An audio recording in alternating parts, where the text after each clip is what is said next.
Che cosa significa essere coscienti? E in che modo la memoria influisce su questo processo? Vi invito a seguirmi in questo viaggio in cui esploreremo alcune idee, scoperte scientifiche e riflessioni filosofiche su uno degli aspetti più misteriosi e fondamentali della nostra esistenza. Cosa intendiamo per coscienza?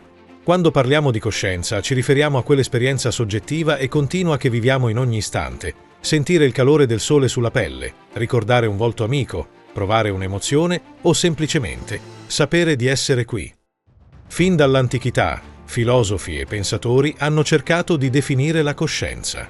Il filosofo William James la descriveva come un flusso continuo di pensieri, sensazioni e ricordi, lo stream of consciousness. Oggi, le neuroscienze cercano di comprendere in che modo i circuiti neuronali generino questa sensazione soggettiva di essere. Il ruolo centrale della memoria. Un punto fondamentale, spesso trascurato, è lo stretto legame tra coscienza e memoria.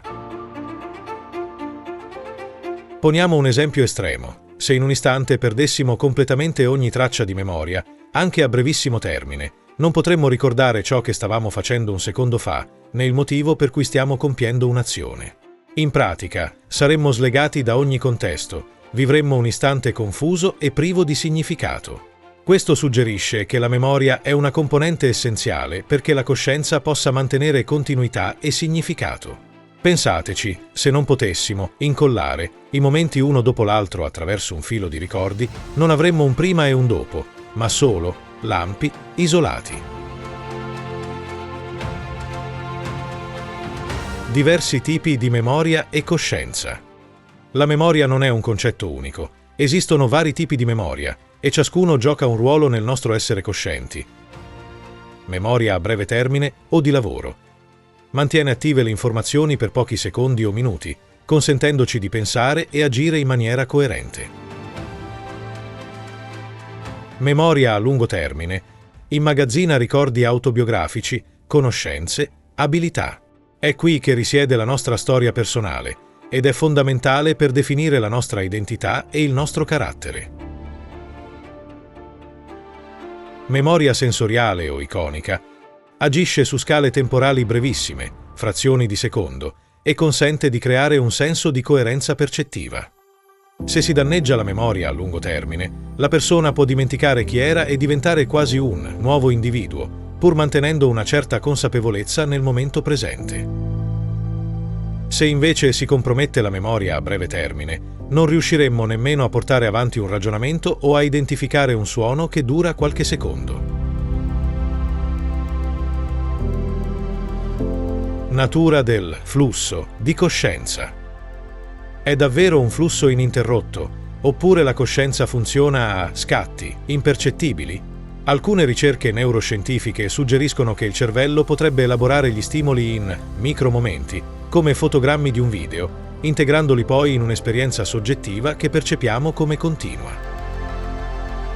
In ogni caso, ciò che conta è che ci sentiamo sempre presenti a noi stessi, e questa percezione di continuità è resa possibile dal fatto che il nostro cervello, in background, processa e memorizza ciò che accade con una certa coerenza temporale. Coscienza e identità. La coscienza non è fatta solo di istanti presenti, ma anche di tutto ciò che abbiamo vissuto prima. Le memorie che accumuliamo nel tempo ci permettono di costruire una narrazione. Chi siamo? Cosa ci piace? Quale relazione abbiamo con gli altri? Per questo, due persone con esperienze, e dunque ricordi, diversi non potranno mai avere la stessa coscienza. Ciascuno di noi costruisce un mondo interiore unico, eppure condividiamo una struttura comune, un processo che lega le esperienze e le integra in un continuo senso di sé.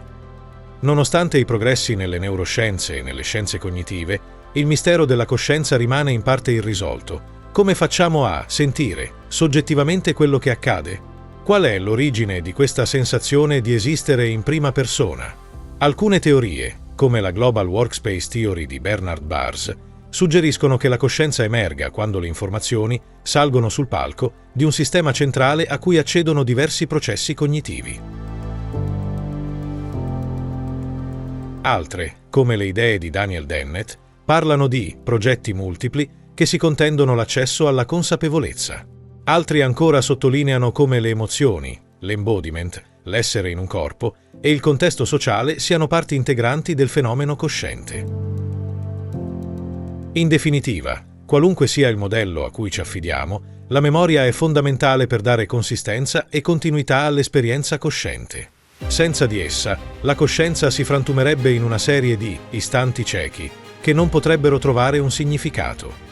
Ma è anche vero che la coscienza non si riduce unicamente alla memoria, coinvolge l'attenzione, l'integrazione sensoriale, l'elaborazione delle emozioni e soprattutto la capacità di viverle soggettivamente. Che sia un flusso continuo o un rapido susseguirsi di istanti, la coscienza è forse la parte più intima e preziosa della nostra esistenza.